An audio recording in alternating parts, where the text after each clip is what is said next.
Hello everyone. आज भी हम हमारे लास्ट टॉपिक को ही कवर करेंगे इस वीडियो में। जैसे कि आप जानते हैं, हमने पिछली वीडियो में कवर किया था कि बिजनेस के अंदर टू टाइप्स की एक्टिविटीज़ को हम कंसीडर करके चलते हैं। One is related to industry and the second one is related to commerce. Industry वाला पोर्शन हम पूरा फिनिश कर चुके हैं, अब बारी है कॉमर्स वाले पोर्शन को देखने की। कॉमर्स में हम आगे टू टाइप्स की एक्टिविटीज़ करके चलते हैं। One is related to trade and the second one is auxiliaries to trade, जिनको हम और भी क्या बोल सकते हैं, एड्स टू ट्रेड। इसका दूसरा नाम है एड्स टू ट्रेड। इस नाम से भी इसका क्वेश्चन आ सकता है। अब ट्रेड होता क्या है? Buying and selling of goods is termed as trade. अगर मुझे एक लाइन में इस ट्रेड को डिफाइन करना हो तो ये लाइन बिल्कुल सफिशिएंट और सूटेबल है कि जब हम गुड्स की बाइंग एंड सेलिंग करते हैं तब वो क्या कहलाती है, हमारी ट्रेड कहलाती है। पर इसका मतलब ये नहीं आपने किसी भी एक चीज़ की बाय कर लिया या फिर उसको सेल कर दिया तो वो एक्टिविटी आपकी ट्रेड कहलाएगी। जब आप इन सारी बाइंग एंड सेलिंग की एक्टिविटीज़ होती हैं जो इनको रेगुलरली बेसिस पे करते हैं और आपको इन एक्टिविटीज़ के करने का मेन मकसद क्या होता है, प्रॉफिट अर्न करना, मनी अर्न करना, तब ये किस में काउंट होती है? रियल मीनिंग में ट्रेड में काउंट होती है। It refers to sale. Mainly trade में क्या होता है, हमारा सेल होता है, ट्रांसफ़र और एक्सचेंज ऑफ गुड्स। आप क्या करते हैं, इनको गुड्स को ट्रांसफ़र करते हैं। आप किसी को भी ट्रांसफ़र कर सकते हैं, लाइक कंज्यूमर को, अपने बायर को, डीलर को, और आप एक्सचेंज करते हैं। आप सेकंड पार्टी जो होती है उसको क्या करते हैं, आप उनके साथ एक कॉन्ट्रैक्ट करके चलते हैं कि मैं आपको क्या करूँगा, गुड्स प्रोवाइड करवाऊँगा, आप उसके बदले में मुझे क्या देना, मनी पे करना। सो इस तरह आप क्या करते हैं, गुड्स की एक्सचेंज भी करते हैं। It helps in making the goods produce available to consumer. आपका मेन बिजनेस जो आप गुड्स प्रोड्यूस कर रहे हो वो किसके लिए करते हैं? आप कंज्यूमर के लिए परचेज करते हैं, प्रोड्यूस करते हैं ना। सो आपका मेन मकसद क्या होता है, जो आपने गुड्स प्रोड्यूस की हैं वो किसके तक पहुंचाई जा सके, आपके कंज्यूमर तक पहुंचाई जा सके, मतलब कंज्यूमर को सेटिस्फाई करना, वो आपका मेन मोटिव रख के चलता है। ट्रेड आगे टू टाइप्स का होता है। One is internal and the second is external. Internal trade क्या होता है? इंटरनल डोमेस्टिक और होम ट्रेड। मतलब इंटरनल के और भी दो नाम हैं। इंटरनल को हम डोमेस्टिक ट्रेड भी कहते हैं और होम ट्रेड भी कहते हैं। Which is concern with buying and selling of goods. जब ट्रेड की बात होगी, buying and selling of goods की बात तो ऑटोमेटिकली आ ही जाएगी। And services with in the geographical boundaries of countries. Trade में तो यही होता है, आप गुड्स की बाइंग एंड सेलिंग करते हैं, सर्विसेज की बाइंग एंड सेलिंग करते हैं।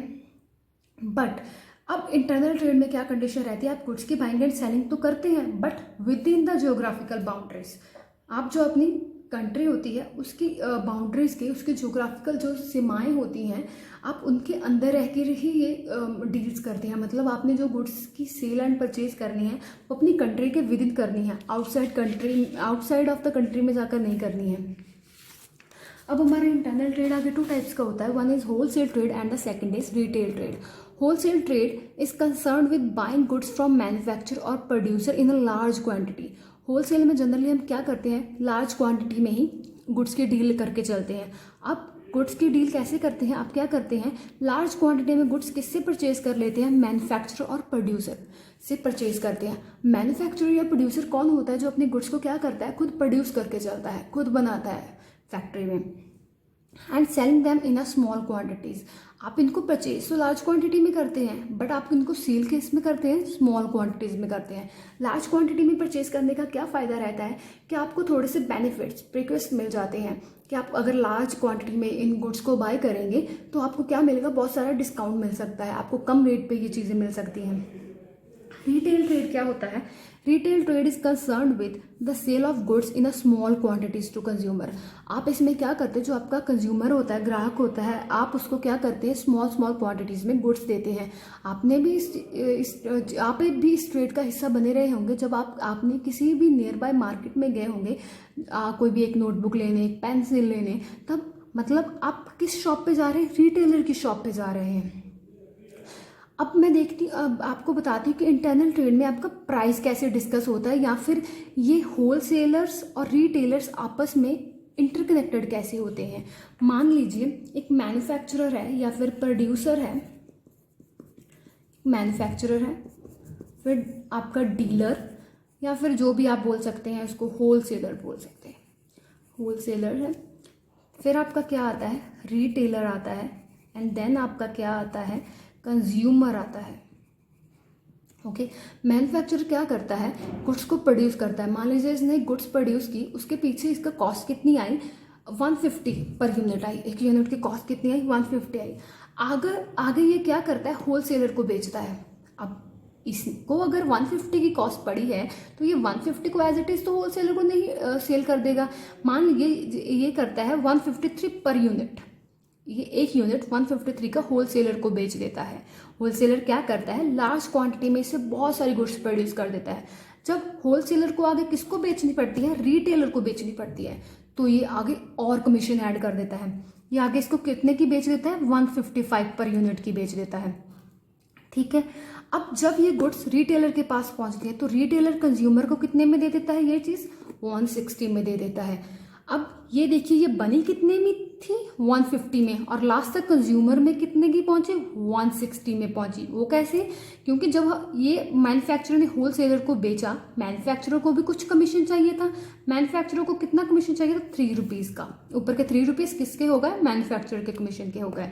अब जब आगे होलसेलर ने इसको रिटेलर को बेचा तो होलसेलर को भी अपना कुछ प्रॉफिट और कमीशन चाहिए था, इसने 2 रुपीज़ इसके क्या कर दिया, और ऐड कर दिए इसमें।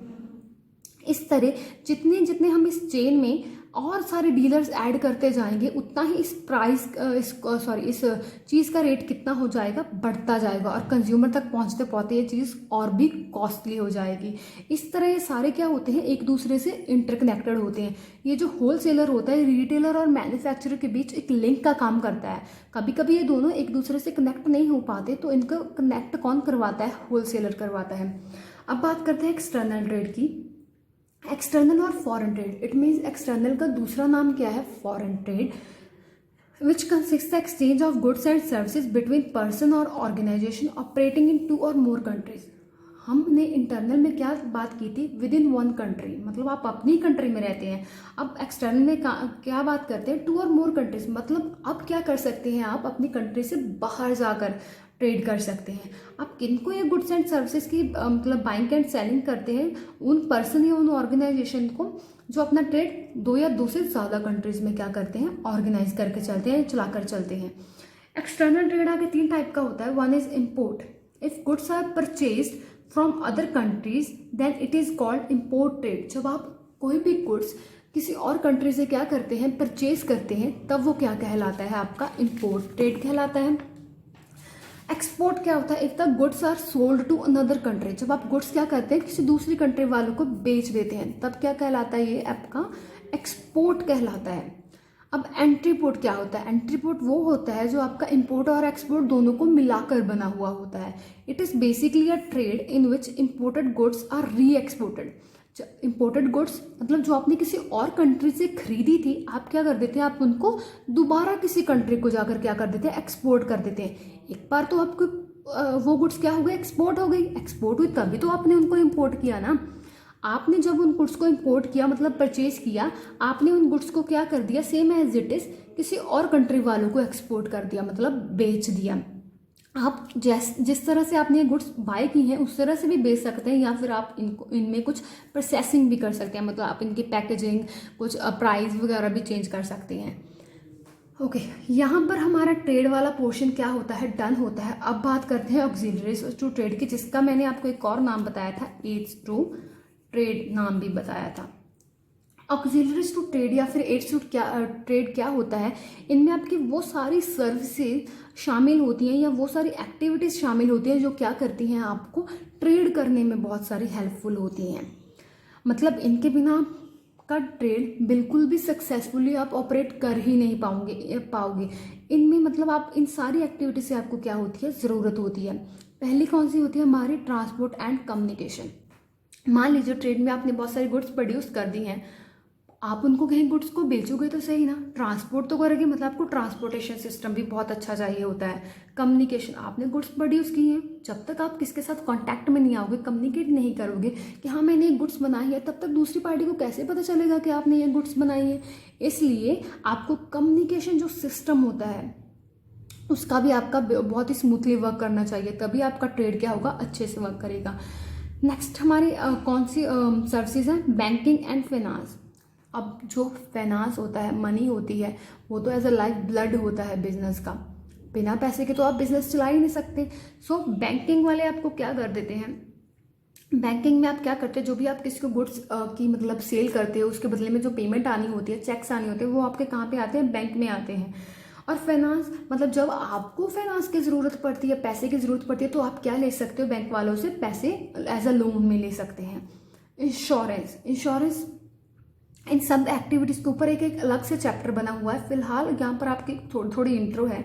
इंश्योरेंस क्या होती है, मान लीजिए आप इतने बड़े लेवल पे गुड्स को प्रोड्यूस कर रहे हैं, अब फ्यूचर तो अनसर्टेन होता है, कुछ अनहैपनिंग हो गया, कुछ थेफ्ट हो गया, फायर हो गया, अर्थक्वेक हो गया, मतलब आपके गुड्स का लॉस क्या होता है, हमेशा बना ही रहता है। उन गुड्स के लॉस से बचने के लिए आप क्या करवा लेते हैं, अपने गुड्स की इंश्योरेंस करवा लेते हैं। अगर इन फ्यूचर कुछ भी गुड्स को नुकसान होता है तो उसकी नुकसान की भरपाई फिर कौन कर देता है, आपकी इंश्योरेंस कंपनी कर देती है। मतलब insurance is also one of the most important activities. Next one is warehousing. जैसे कि हमने बात की, हम बहुत ही large number of amount of units में डील करके चलते हैं। तो आपने इतनी सारी मतलब लार्ज अमाउंट में गुड को प्रोड्यूस कर लिया है, तब आपको उनको स्टोर भी तो कहीं ना कहीं करना पड़ेगा ना। ऐसा तो नहीं आपने 1000 यूनिट एकदम से प्रोड्यूस किया और 1000 के 1000 उठाकर बेच दिए। आप उनको स्मॉल स्मॉल क्वान्टिटीज़ में सेल करते हो ना। इसलिए आप क्या करते हो, जब आप लार्ज अमाउंट में गुड्स को प्रोड्यूस करके चलते हो, तो आप उनको स्टोर कहाँ करते हो, वेयर हाउस में करते हो। एक तरह के स्टोर्स ही होते हैं। Next one is advertising. जैसे कि मैंने पहले बताया, आप बहुत सारे नए प्रोडक्ट मार्केट में निकालते हो, इनोवेशन करते रहते हो अपने प्रोडक्ट में। कंज्यूमर को कैसे पता चलेगा कि आपने अपने गुड्स में इतनी सारे नए चेंजेस की हैं या फिर नए प्रोडक्ट निकाले हैं, कैसे पता चलेगा, जब तक आप अपने गुड्स की क्या नहीं करते, एडवर्टाइजमेंट नहीं करते। सो एडवर्टाइजमेंट बहुत ही इंपॉर्टेंट होती है, कोई भी बिजनेसमैन इसे निगलेक्ट करके नहीं चल सकता। सो इसलिए ये सारी एक्टिविटीज़ होती हैं जो आपको क्या करती हैं, बिजनेस में करने में हेल्पफुल होती हैं। सो इनका स्मूथली वर्क करना बहुत ही ज़रूरी होता है। ये आपके बिजनेस के रास्ते में आने वाले सारी रुकावटों को क्या करती हैं, सर्विसेज दूर करती हैं। आई होप आपको ये क्लियर हो गया होगा। So thank you.